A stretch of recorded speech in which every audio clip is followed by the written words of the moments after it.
Hai, welcome back my YouTube channel. Jangan lupa subscribe, like, comment, and share ya. Oke, next kita lanjutin ya ceritanya. Bab 12. Kondisi Alma kritis. Kini matahari sudah mulai menampakkan dirinya. Burung-burung berkicauan dengan gembiranya dan bunga-bunga mulai bermekaran. Karena sinar matahari masuk di sela-sela jendela, membuat seorang gadis terbangun dari tidurnya. Alma segera beranjak dari tidurnya dan segera membersihkan tubuhnya itu. Setelah selesai, Alma pun segera melakukan tugas rumahnya. Karena hari ini Alma akan pergi untuk mencari gaun pernikahannya. Alma terlebih dulu untuk mengabari Lisa. Setelah selesai berbicara dengan Lisa lewat telepon, Alma langsung dipanggil oleh ayahnya. Sebab sekretaris Pian sudah tiba untuk menjemput Alma pergi keluar.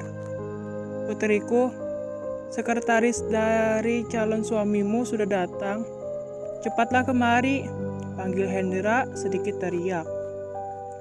Alma yang berada di dalam kamar sama sekali tidak memperdulikan panggilan dari ayahnya itu. Gadis itu masih saja fokus menatap dirinya lewat pantulan cermin, seraya meratapi nasibnya. Mungkin hal ini akan sedikit berbahaya, tapi sudahlah. Aku hanya tidak ingin menikah dengan pria kejam itu. Dia pasti hanya ingin mempermainkanku saja. Cih, gumam Alma dalam hati. Karena tidak mendapatkan kehadiran Alma, Hendra pun memintakan bibi pelayan untuk menjemput Alma dari dalam kamar. Big Siti segera berjalan menaiki anak tangga, seraya menghampiri kamar nona mudanya itu. Setelah sudah berada di depan pintu kamar Alma, Big Siti langsung mengetuk pintunya. Tok, tok, tok. Non, Tuan Besar memanggil nona muda agar segera turun ke bawah, ucap Big Siti. Namun tidak ada jawaban sama sekali dari dalam. Tidak seperti biasanya. Big Siti yang bingung pun langsung memegang gagang pintunya kamar Alma. Dan untunglah kamar Alma tidak dikunci. Celek. Big Siti membuka pintunya. Saat Big Siti masuk ke dalam, ia langsung disungguhkan oleh pemandangan yang tak biasa. Pemandangan itu membuat Big Siti menegang seperti orang yang tidak memiliki otak untuk berpikir sama sekali. Alma yang terbaring lemas di lantai dan banyak darah yang keluar dari pergelangan tangan kirinya membuat Big Siti tersadar. Big Siti pun bergegas keluar kamar dan turun ke bawah, seraya ingin memberitahukan kepada Tuan Besar. Tuan Besar, ucap Big Siti terbata-bata. Ada apa, Big? Kening Hendra mengeretak biasa.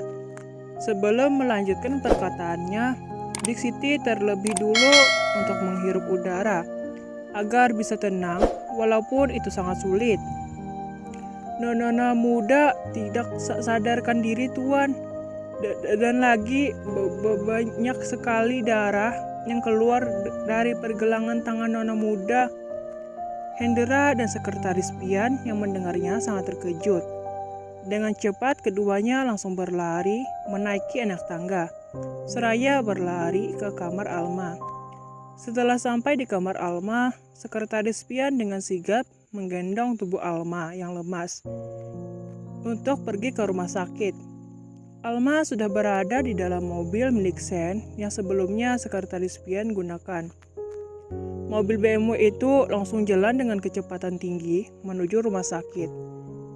5 menit kemudian, mobil yang membawa Alma ke rumah sakit baru saja tiba. Sekretaris Pian kembali menggendong tubuh Alma, seraya ingin mengeluarkan tubuh Alma keluar.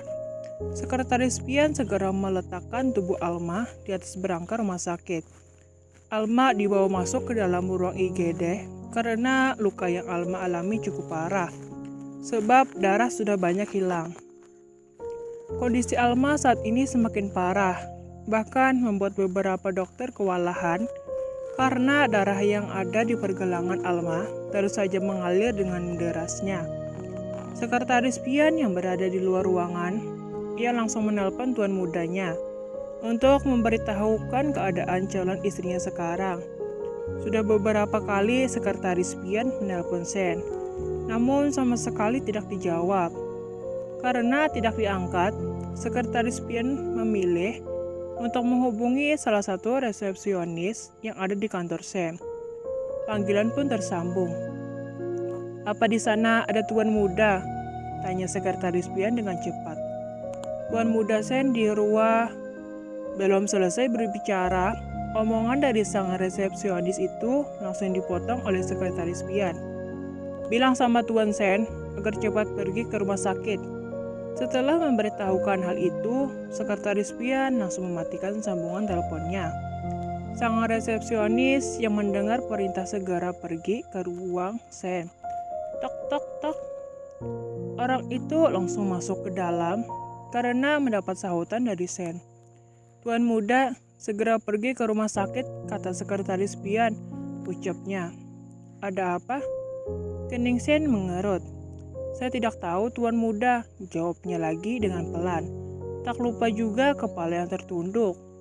"Baiklah, kau bisa pergi," ucap Sen. Resepsionis wanita itu segera membungkuk seraya memberi hormat, lalu bergegas kembali ke bawah. Mungkin wanita bodoh itu melakukan sesuatu supaya pernikahannya ditunda. Wanita memang sangat menyusahkan, dengus Sen menggeram. Sementara suatu tempat, atau lebih tepatnya di bandara, seorang gadis saat ini tengah menunggu keberangkatan pesawatnya menuju negara A. Gadis cantik berkulit putih itu sungguh enak dipandang. Perawakan seperti model yang tampak sangat langsing dan pipi yang merah merona menambah kesan kesempurnaannya. Gadis itu segera pergi karena pesawat yang akan ia tumpangi sudah waktunya berangkat. Dari kotanya ke negara A membutuhkan waktu 16 jam perjalanan. Tentu saja hal itu membuat anak gadis tersebut merasa bosan. Ia pun segera memakan camilan kesukaannya yang ia bawa sendiri. Sen langsung pergi setelah menandatangani beberapa dokumen penting perusahaan. Sen sudah tahu rumah sakit mana yang harus ia datangi. Ya, pastinya rumah sakit miliknya sendiri. Karena rumah sakit milik Sen adalah rumah sakit terbesar dan terbaik di kota B itu. Sen baru saja tiba di depan rumah sakit.